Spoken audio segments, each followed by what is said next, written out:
Halo teman-teman, pertama-tama saya bersyukur, terima kasih ya kalau mendapatkan kesempatan untuk bisa bekerja sama dengan berbagai company, terutama di hubungannya dengan suplementasi. Suplementasi dari katanya sebenarnya kan adalah, kalau teman-teman tahu suplemen itu sesungguhnya kan adalah tambahan ya, atau yang dikenal dengan namanya additional. Nah, jadi additional terhadap apa teman-teman? Terhadap makanan sehari-hari ya gitu ya, atau dikenal dengan namanya whole atau solid food. Makanya jadi saya selalu pasti akan bilang sama teman-teman bahwa yang paling utama adalah tentu adalah makanan kita sehari-hari. Cuma dengan hari ini ketika ada sebuah teknologi, pengetahuan yang lebih baik, memungkinkan kita akhirnya bisa mendapatkan sebuah namanya, kalau istilahnya ibaratnya kenyamanan, convenience gitu, gara-gara ada suplemen akhirnya jadi lebih nyaman seolah-olah. Tapi kembali lagi, dia bukan solusi teman-teman sekalian, dia bukan replacement, tapi dia sesungguhnya adalah memberikan nilai tambah. Jadi sekali lagi memberikan nilai tambah, paham ya teman-teman sekalian ya, jadi nggak boleh salah paham di situ. Nah, jadi sekali lagi kalau teman-teman kita berbicara soal suplemen, yuk kita pelan-pelan dulu ya, kita ngobrol dulu di sini. Saya sambil duduk teman-teman. Teman-teman mungkin hari ini ya, saya bersyukur ketika kita melihat industri suplementasi itu semakin maju ya. Suplementasi itu dari berbagai macam, kalau teman-teman tahu ada yang sifatnya bahkan sekarang ini udah lebih spesifik lagi, apalagi anak-anak fitness punya khusus fitness suplemen gitu ya. Makanya kenapa saya sama INS kan dedikasinya benar-benar ke fitness suplemen. Tapi kalau secara umum, kalau boleh saya izin ya buat teman-teman untuk sedikit memahami ya tentang suplemen itu sendiri, kita punya berbagai kategori ya. Kategori yang pertama itu adalah sebenarnya yang satu adalah yang berhubungan dengan nutrisi gitu ya. Jadi kalau kita ngomongin nutrisi itu dalam arti kategori nutrisi, itu adalah makanan sehari-hari atau makanan sehari-hari yang dikemas. Mungkin bisa jadi kita memaknainya sebagai, oh ya ini suplemen, tapi sebenarnya dari makanan sehari-hari sendiri, yang tujuannya, fungsinya sendiri adalah udah jelas gitu ya, untuk menjadi pembangun istilahnya, atau membangunkan kembali daripada kita melakukan aktivitas apa, makanya kita masukkan makanan ke badan kita. Nah, pada saat itu artinya tubuh tumbuh dan berkembang ya. Nah, di sisi lain juga ada yang sifatnya, nah ini kalau yang namanya herbal therapy. Kalau herbal therapy, kalau suplementasinya masuk dalam kategori yang kedua, itu lebih kepada juga sama gitu, ada kondisi-kondisi tertentu gitu yang mungkin dari makanan-makanan kita yang mungkin kandungannya sedikit, tapi kita coba untuk masuk. Nah, kalau Indonesia sebenarnya kalau urusannya herbal, teman-teman, itu kita itu kaya sekali ya, kaya akan sumber daya alamnya, kaya akan sumber daya alamnya. Makanya kenapa kita dijajah Belanda 350 tahun gara-gara kekayaan alam. Jadi tujuannya adalah untuk mensupport kualitas makanan yang sudah baik gitu ya. Jadi kualitas makanan yang baik disupport lagi dengan misalnya herbal therapy gitu ya. Nah, lalu yang ketiga ada yang disebut yang namanya nutraceuticals, dan yang keempat adalah pharmaceuticals. Apa perbedaannya? Kalau nutraceuticals adalah jadi kombinasi itu gitu. Jadi melalui proses teknologi tadi gitu. Jadi kalau kita berbicara teknologi yang semakin baik, dia mencoba ibaratnya mengambil kebaikan daripada makanan, lalu melalui proses yang dilakukan di laboratorium, akhirnya dibuatlah akhirnya mimicking daripada makanan itu sendiri. Makanya kenapa tadi saya katakan tadi kalau berbicara suplemen, tetap suplemen itu adalah menjadi tambahannya gitu. Dan kalau pharmaceutical, teman-teman mungkin lebih paham gitu ya, terutama kalau berbicara industri medis, itu hubungannya adalah memang dengan bagaimana kita menyembuhkan, bagaimana kita mengobati gitu ya. Jadi teman-teman biar paham dulu ya secara umum.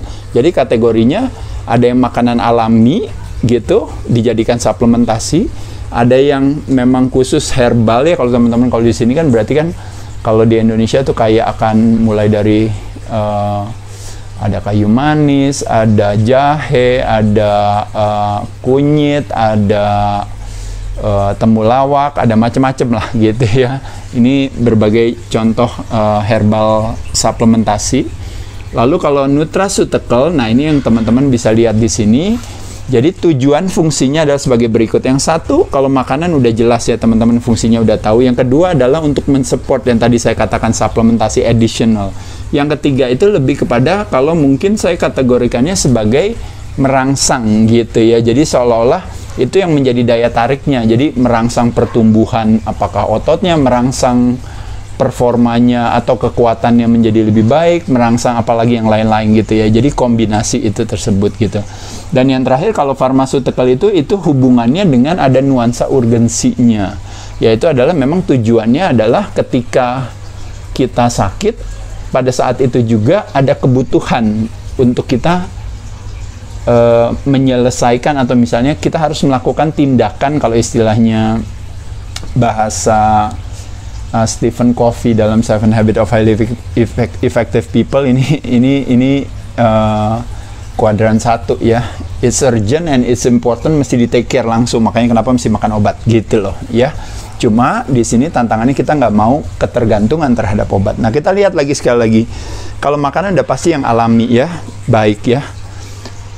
Kalau herbal juga alami tentu, cuma kita memilih sumbernya khusus gitu ya. Nah, kalau yang nutraceutical berarti antara alami dan ada proses secara kimiawi gitu ya, karena dilakukannya di lab juga gitu ya. Dan kalau obat udah pasti memang sifatnya tentu otomatis sintetik. Ya, paham ya teman-teman, itu udah ngerti. Nah, saya lanjut lagi ke bawahnya. Nah, kalau secara time frame itu bisa gak saya konsumsikan ini sering? Ya, otomatis nggak ada masalah.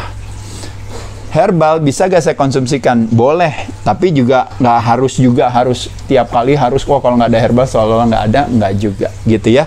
Bisa sekali-sekali nggak ada masalah. Begitupun juga dengan nutraceutical, sekali-sekali kita membutuhkan itu nggak ada masalah.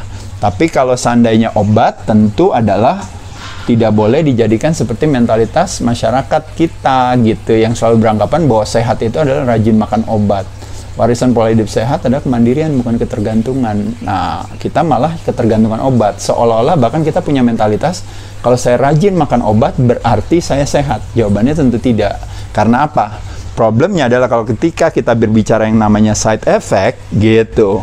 Side effect-nya adalah apa? Yuk kita masuk lagi. Kalau makanan nggak ada side effect-nya ya gitu ya.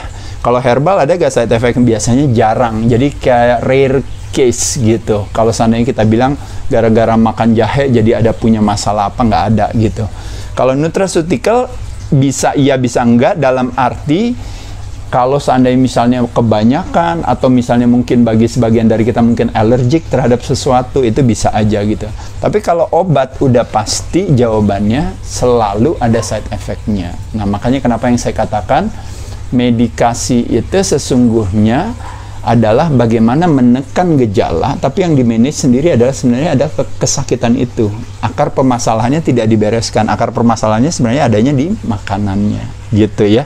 Jadi sekali lagi teman-teman sekalian, kalau kita lihat di sini ya teman-teman sekalian, kita bisa membagi sekali lagi. Oh, oke. Jadi bukan berarti kita nggak boleh makan obat. Ya, kita kalau membutuhkan kita makan, tapi tidak menyalahgunakan obat. Makanya kenapa membenar gunakan obat di sini ya. Kedua, suplementasi kita konsumsikan secara bijaksana sesuai kebutuhan kita. Herbal kita jadikan sebagai tambahan support kita gitu. Dan makanan tentunya yang paling utama. Bahkan sekarang ini kadang-kadang suplemen-suplemen murni asli dari ini, jadi proses chemicalnya kalau bisa diminimalkan. Kurang lebih tahu ya gambaran secara umum, hanya sekedar biar paham aja teman-teman. Nah, sekarang saya masuk ke, kalau kita lihat nih, saya terima kasih sekali lagi sama ANS yang support saya. Yuk sekarang kita ngomongin soal fitness suplemen, mereknya banyak dan sebagainya. Kebetulan salah satunya adalah ANS, yang saya bersyukur merek yang kredibel, yang kebetulan support saya. Makanya kenapa di video ini saya akan sedikit ngobrol tentang varian-varian tersebut. Jadi kalau teman-teman lihat makronutrisi, ada karbo, ada protein, ada lemak. Kalau lemak itu biasanya suplementasinya biasanya lemak esensial aja, essential fatty acid biasanya. Kadang-kadang ntar ada fish oil, ada mungkin ada beberapa mungkin omega 3 dan sebagainya di sana gitu ya. Kalau karbo udah pasti nggak ada kebutuhan untuk suplemen karena karbo udah kebanyakan. Nah biasanya problemnya orang itu kadang-kadang setiap kali makan kan kombinasinya karbo sama lemak yang buruk kan. Nah biasanya proteinnya kurang, makanya kenapa yang paling populer daripada suplementasi yang berhubungan dengan anak-anak fitness itu adalah suplementasi protein. Suplementasi protein bisa dalam berbagai bentuk, bisa dalam bentuk bubuk, bisa dalam bentuk cairan, bisa dalam bentuk tablet atau kapsul, atau mungkin dalam bentuk yang lain-lain juga saya nggak tahu ya, sekarang mungkin aja ada gitu. Tapi secara umum teman-teman paham yang paling populer adalah biasanya adalah tambahan protein. Protein bisa didapat dari mana? Bisa dari whey, dari eggs, bisa dari milk, bisa dari plant based di sini, artinya dari tumbuh-tumbuhan, vegan protein misalnya dan sebagainya, atau bisa juga kombinasi ini semua gitu ya. Kalau di ANS itu kayak yang N-Pro itu, nah itu tuh kombinasi semuanya gitu. Kalau khusus cuma whey-nya aja itu biasanya yang ISO-Pro itu. Nah, dia biasanya adanya di situ ya gitu. Kalau yang plant based itu adanya yang di Fresh One itu. Nah, itu biasanya itu yang plant base-nya gitu. Tapi sekali lagi ya teman-teman, karena saya ini kebetulan bersama ANS, tapi bisa gak dengan merek lain teman-teman kita, sahabat-sahabat kita mungkin ada suplemen-suplemen dengan merek lain, saya rasa juga bagus juga. Semuanya baik adanya. Teman-teman yang cocoknya di mana silahkan ya. Tapi saya cuma jelasan secara umum aja. Nah, yang kedua yang populer juga adalah selain tambahan protein yang bisa dalam bentuk tadi, juga adalah biasanya karena anak-anak fitness itu biasanya berawalnya dari banyakan memang yang pada kurus-kurus gitu. Beda kalau general supplement biasanya bagi orang yang kegemukan ingin menurunkan berat badan, tapi kalau anak fitness dari kurus ingin naikin berat badan ya. Makanya kenapa gain weight supplement itu menjadi salah satu yang populer gitu ya. Kalau di itu ada namanya NMAS gitu ya. Kalau di ANS itu isinya adalah apa di situ? Ada karbo, ada protein, ada serat dan kawan-kawan. Bisa ada kandungan itu, ada kandungan tambahan lagi, ini BCAA. BCAA kalau teman-teman tahu profilnya, kalau protein dipecah menjadi asam amino. Nah, salah satu daripada rantai asam amino itu yang jumlahnya 20-an itu, salah satunya ada 3 yang utama yang penting. Itu namanya L-leucine, valin, dan isoleucine. Nah, itu yang disebut dengan yang namanya 3 rantai yang penting itu, brain chain amino acid. Nah, itu kadang-kadang kita bisa dalam istilahnya separate, artinya sendiri-sendiri, khusus jadi suplementasinya BCA bisa dalam bentuk liquid, bisa dalam bentuk powder, bisa dalam bentuk tablet juga. Bisa juga digabung semua antara ini sama ini digabung semua, atau ini sama yang ini di atas juga bisa ya. Itu juga yang populer juga ya. Selain itu juga ada lagi yang kalau teman-teman tahu yang cukup populer juga sekarang ini, yang saya nggak pernah pakai gitu, yaitu ada yang disebut namanya pre-workout supplement. Pre-workout supplement itu adalah biasanya sekarang ini anak-anak kadang-kadang ingin mau supaya tenaganya gede dan sebagainya supaya buat latihan. Tapi kadang-kadang saya suka merasa di satu sisi kita bersyukur ya punya suplementasi yang bernuansa alami, karena kita benar-benar makan, kita butuh protein kan yang cukup dan sebagainya gitu. Tapi belakangan kita mau menggunakan suplemen itu untuk stimulan kita. Nah, saya rasa mungkin itu yang mesti, makanya kenapa saya selalu bilang bijaksana gitu. Sekali-sekali kalau memang benar-benar kebutuhannya nggak ada masalah. Pre-workout itu yang paling populernya itu adalah salah satu daripada asam amino itu yang namanya L-arginin gitu. Itu yang dominan kandungannya ada di pre-workout biasanya. Mungkin juga kadang-kadang dikombinasikan sama kreatin, dikombinasikan sama kafein ya teman-teman. Dan yang terakhir satu lagi adalah tentu yang paling populer adalah apa? Fat burn supplement ya. Nah, fat burn supplement itu juga kadang-kadang suka dikombinasikan juga, digabung ke dalam proteinnya sendiri, atau dia benar-benar berdiri sendiri aja. Jadi namanya disebut dengan namanya fat burner gitu. Zaman dulu banyak sekali tuh kayak suplemen tertentu yang kadang-kadang populernya karena fat burnersnya, karena variannya. Ini biasanya dikonsumsikan biasanya sebelum makan atau sebelum latihan. Ya, kandungannya biasanya kecenderungannya hampir kebanyakan sebagian besar adalah dia lebih banyak kafein. Kadang-kadang di situ ada L-carnitin, mungkin ada beberapa yang lain gitu, atau mungkin green tea extract dan sebagainya. Nah, kalau kayak di ANS tuh kadang-kadang yang misalnya Diablo gitu ya, ini kan whey protein, tapi dia masukin juga di situ ada L-carnitin, lalu ada MCT oil juga di situ, lalu juga ada green tea extract dan sebagainya. Itu juga ceritanya mengkombinasikan itu. Tapi ada yang sendiri, ada yang digabung dan sebagainya. Jadi secara umum teman-teman sekalian, ini adalah gambaran ya buat teman-teman paham tentang yang namanya suplementasi. Itu sekali lagi adalah kalau kita bersyukur punya kemampuan untuk bisa membelinya ya oke gitu. Tapi kalau enggak, dari makanan sehari-hari juga udah cukup ya. Kenapa? Karena dari makanan sehari itu justru yang lebih powerful. Suplementasi memberikan kita kemudahan, memberikan kita kenyamanan ya. Kalau ada dana kita ini pakai boleh, nggak masalah, tapi bukan sebuah keharusan. Tanpa suplemen juga nggak ada masalah, tapi ada suplemen juga, kenapa tidak, kita bisa nikmatinya. Kurang lebih secara itu saya ucapkan terima kasih khususnya kepada sahabat-sahabat saya di ANS Performance Indonesia atas supportnya. Terus kita berkontribusi menyehatkan masyarakat di Indonesia. Saya ucapkan terima kasih, thank you.